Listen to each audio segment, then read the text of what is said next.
Non so se tu sia qui perché appassionato di anime, o di Maria Antonietta, oppure di storia della rivoluzione o solo per curiosità. Ma una cosa è certa, se sei arrivato fin qui, era il tuo destino.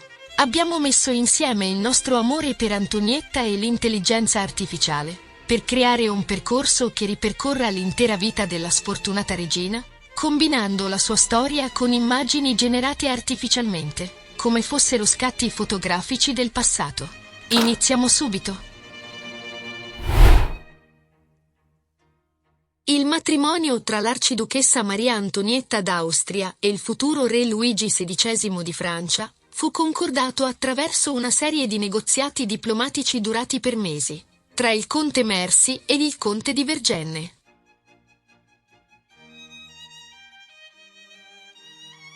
Il 13 febbraio del 1770.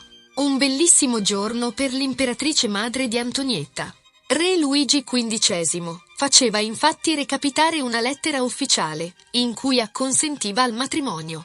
Maria Teresa la legge alla figlia orgogliosamente, non tralasciando di prendersene tutto il merito.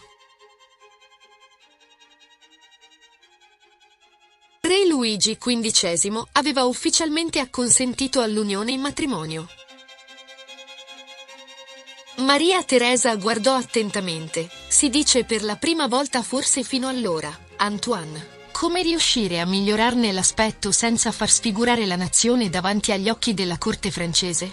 Nonostante la sua già notevole grazia, Antoine presentava una dentatura leggermente irregolare che venne sistemata con successo grazie all'intervento di un abile dentista, che aveva inventato un dispositivo ortodontico chiamato fascia di Foucard, costituito da fili metallici sottili.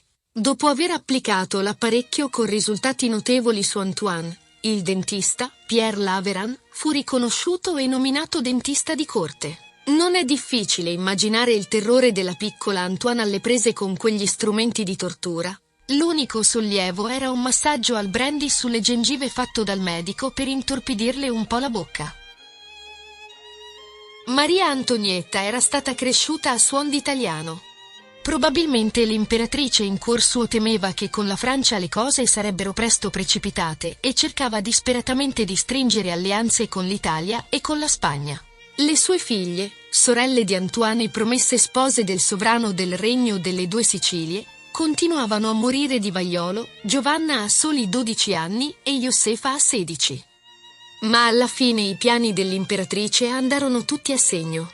Antoine dovette quindi essere precipitosamente trasformata da una romantica italiana ad una perfetta francese. La piccola arciduchessa fu costretta a congedarsi dalle cure del celebre poeta Pietro Metastasio per essere riplasmata da libri francesi, da mode francesi, da un parrucchiere francese, da un insegnante francese, l'abate di Vermont, e da 2 attori ovviamente, francesi anche questi. Vienna, 1 aprile del 1770. Si avvicinava il momento in cui la sua amata figlia, Antoine, avrebbe dovuto abbandonare per sempre l'Austria, partire per la corte di Francia e sposarsi. La giovane aveva 14 anni ed era evidentemente ancora inesperta e ignara delle complessità e delle responsabilità che l'attendevano. Preoccupata per il benessere e la sicurezza di sua figlia, nonché per l'influenza che avrebbe potuto avere sull'Austria e sul suo matrimonio politico, Maria Teresa decise di fare qualcosa di speciale per quegli ultimi giorni che avrebbero trascorso insieme. C'era troppo poco tempo. Fece aggiungere un letto nelle proprie stanze personali. Un luogo tranquillo e riservato in cui avrebbero potuto discutere degli importanti dettagli e delle aspettative che Maria Antonietta avrebbe dovuto affrontare a Versailles. A palazzo non si spettegolava d'altro, quella situazione era unica ed era stata riservata solo a lei su un totale di ben 16 figli. Maria Teresa infatti era a conoscenza che la corte di Francia fosse un covo di vipere, ma, soprattutto, conosceva, ancora meglio, la figlia. Voleva che fosse pronta per il suo nuovo ruolo di regina consorte, che rappresentasse l'Austria con dignità e saggezza e che non sprecasse questa grande opportunità.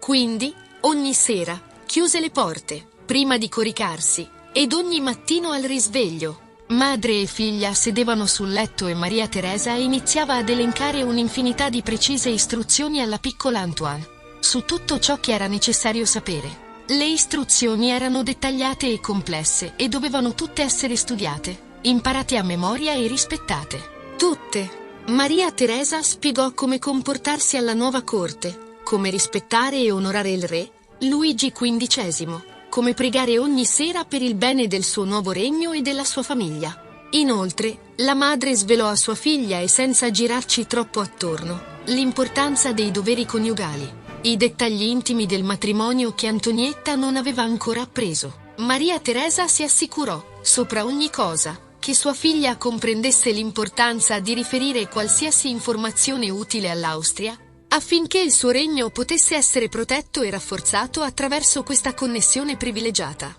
Quando il momento della partenza arrivò, Antonietta lasciò, in lacrime, i suoi amati fratelli, la madre e la patria.